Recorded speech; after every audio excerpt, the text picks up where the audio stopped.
Students, आज हम types of isomerism का लास्ट पोर्शन करने वाले हैं जिसका नाम है optical isomerism.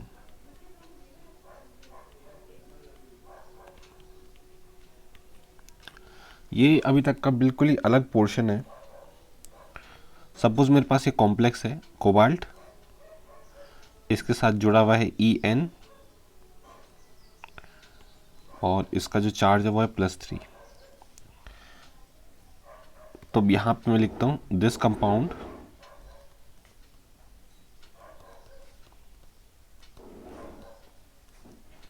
Shows optical isomerism.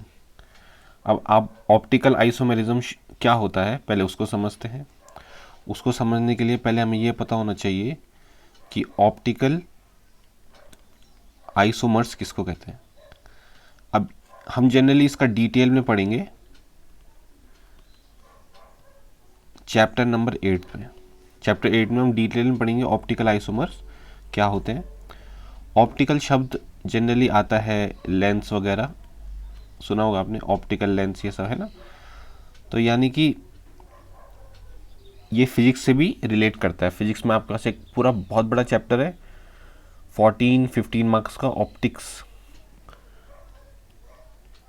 तो जब उसका भी आप थोड़ा पोर्शन पढ़ लोगे, चैप्टर 8 केमिस्ट्री का भी पढ़ लोगे, तो तब आपको बहुत डिटेल में समझ में आएगा कि ऑप्टिकल आइसोमर क्या होते हैं। फिलहाल यहाँ पे हम ये समझते हैं बहुत इजी एग्जांपल से कि मेरे पास जैसे बी है,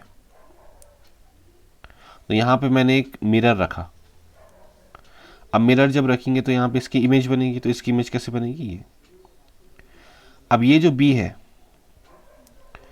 इसको मैं उठा के इस पे रखूं तो ये इस पे मिक्स नहीं होगा। क्लियर?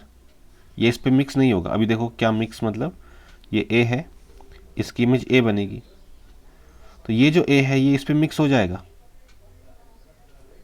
ये इस पे मिक्स हो जाएगा, लेकिन ये भी इस पे मिक्स नहीं होगा। तो जो मिक्स नहीं होता, जो इमेज मिक्स नहीं होती, उसको कहते हैं non super imposable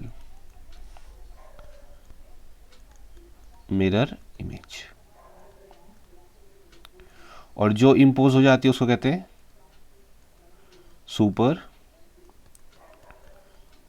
imposable mirror image. ठीक है, तो यहाँ पे दो बातें हैं, एक है सुपर इम्पोजेबल, एक है non super imposable.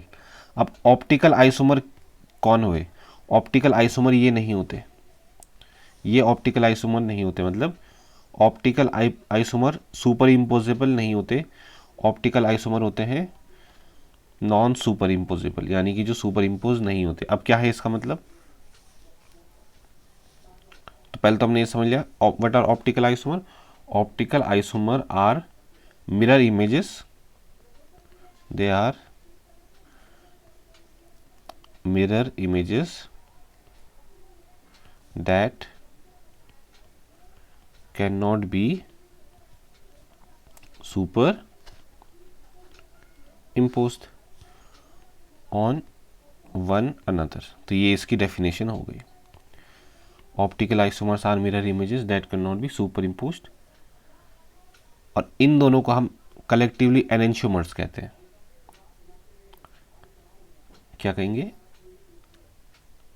These mirror images are called enantiomers. बिल्कुल नए टर्म है, जैसे भाई बहन हो गए एक साथ, तो भाई बहन को, ठीक है, तो वही बात है। वैसे इनको हम क्या कहेंगे? एनेंशियोमर्स कहेंगे, इस पेयर को एनेंशियोमर। अब इसमें जो डिटेल है वो हम आगे पढ़ेंगे। अब एक और बात है इंपॉर्टेंट, जो non super imposable mirror image होती हैं उसको कहते हैं कायरल, उसको कहेंगे कायरल। जो नॉन सुपर इम्पोजेबल होती हैं, जो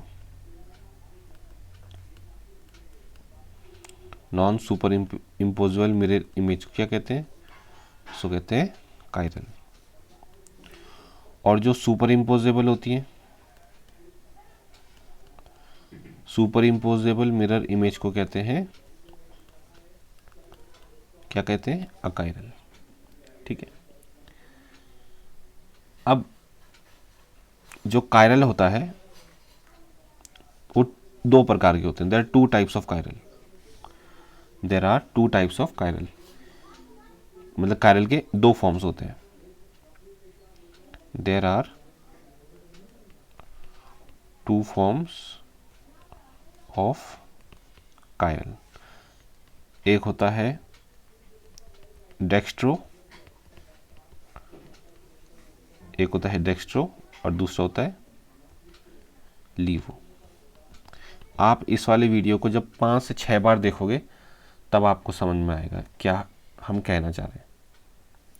बहुत ही ऑप्टिकल आइसोमेरिज्म थोड़ा सा अलग है, एक बार फिर से बता देता हूँ। ऑप्टिकल आइसोमर किसको कहते हैं? जो non super imposable mirror image होती है। फिर non super imposable mirror image में जो दो इमेजेस बनती हैं उसको कहते हैं एनेंशियोमर्स, और जो non super imposable mirror image है उसको कहते हैं, उसको हम कहते हैं कायरल। करेक्ट। अब जो कायरल है उसके दो फॉर्म हो गए, एक है डी फॉर्म, एक है एल फॉर्म, उसको डेक्स्ट्रो और रोटेट और लीवो। अब हम चलते हैं जो सबसे पहले हमने एग्जाम्पल लिया था। सबसे पहले हमने ये एग्जाम्पल लिया था और बाकी हम सब कुछ मिटा देते हैं।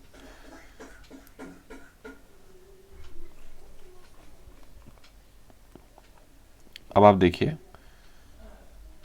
हम इसका स्ट्रक्चर बनाते हैं कोबाल्ट का।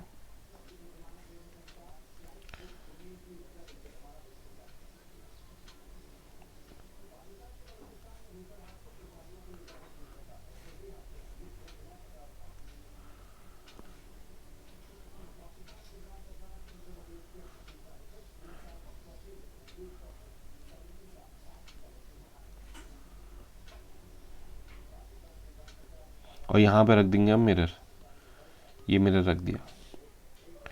तो जब मिरर रखेंगे तो इसकी इमेज कैसे बनेगी?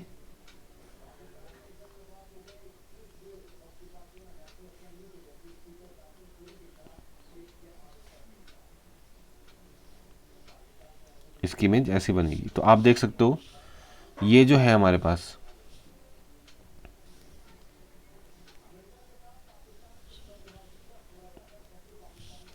जो हमारे पास ये इसमें सुपर इम्पोज नहीं हो रहा, देखा आपने, ये मिक्स नहीं हो रहा इसमें।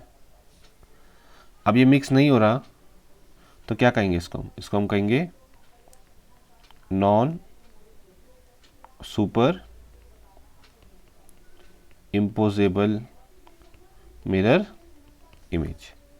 तो ये क्या हो गया? ये हो गया कायरल। अब आपको पता है कि कायरल का एक फॉर्म होता है डेक्स्ट्रो, तो ये हो गया हमारे पास dextro. This is dextro, this is dextro. कैसे हम डेक्स्ट्रो आइडेंटिफाई करते हैं ये हम आगे आने वाले चैप्टर से पढ़ेंगे। और ये है लीवो। तो ये है डेक्स्ट्रो और ये है लीवो, और इसको हम क्या कहेंगे? दिस इज ये कौन सा आइसोमेरिज्म शो कर रहा है? This is showing optical isomerism. अगर ये सुपर इम्पोज हो जाता तो ये ऑप्टिकल आइसोमेरिज्म शो नहीं करता। क्लियर हो गया?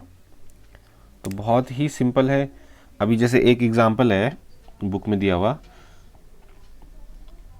Identify this is optical iso, this will show, this will show optical isomerism और नॉट। तो हमको एक एग्जांपल दिया हुआ है, क्रोमियम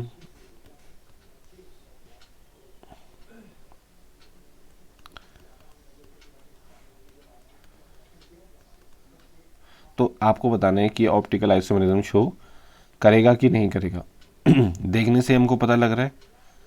क्या ट्रिक है? जब भी आइडेंटिफाई करना है तो एक शीशा, एक मिरर रख देना है। अब इसका एक इमेज बनाए।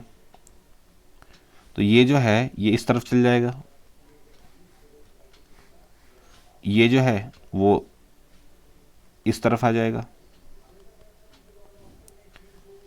ये वाला ऊपर आ जाएगा और ये वाला नीचे आ जाएगा। तो आप देखो जो इमेज है वो तो सेम है, इट इज सुपर इम्पोजेबल। अब क्योंकि वो सुपर इम्पोजेबल है तो वो क्या हो गया, वो ऑप्टिकल आइसोमेरिज्म शो नहीं करेगा, क्योंकि ऑप्टिकल आइसोमेरिज्म कौन होता है, कौन शो करेगा, जो नॉन सुपर इम्पोजेबल होता है। ठीक है, तो अब ये कौन सा आ गया, तो ये कौन सा आइसोमेरिज्म शो करेगा, क्वेश्चन ये है। तो ये करेगा trans isomerism show, this will show trans isomerism. क्यों, क्योंकि ये देखो अपोजिट है ना, तो ये है बात। तो ये आपने समझा कि कैसे स्टीरियो आइसोमेरिज्म का कंसेप्ट है, बिल्कुल ही अलग केमिस्ट्री है। अब इस चैप्टर में हमारे पास एक और टॉपिक है, तो वो हम अभी नहीं करेंगे। वो टॉपिक के लिए आपको जैसे पहला वाला चैप्टर है वो आना चाहिए। तो वो टॉपिक है वैलेंस बॉन्ड थ्योरी। तो वैलेंस बॉन्ड थ्योरी के लिए आपको डी एंड एफ ब्लॉक आना चाहिए, इसलिए वो हम अभी नहीं करेंगे। डी एंड एफ ब्लॉक जब हम पढ़ेंगे तब हम करेंगे, केमिस्ट्री लिंक्ड अप होती है। ठीक है, और बाकी आपको आज इतना ही कराते हैं। चैप्टर ऑलमोस्ट हमारा ख़त्म हो चुका है, 5 चैप्टर्स हो गए ख़त्म। बहुत ही अच्छी स्पीड चल रही है हमारी, टोटल 15-16 चैप्टर्स हैं। आगे के कुछ चैप्टर छोटे भी हैं, कुछ बड़े भी हैं, बहुत ही अच्छी स्पीड चल रही है। तो अभी इतना ही करते हैं फिर हम। Okay, thank you.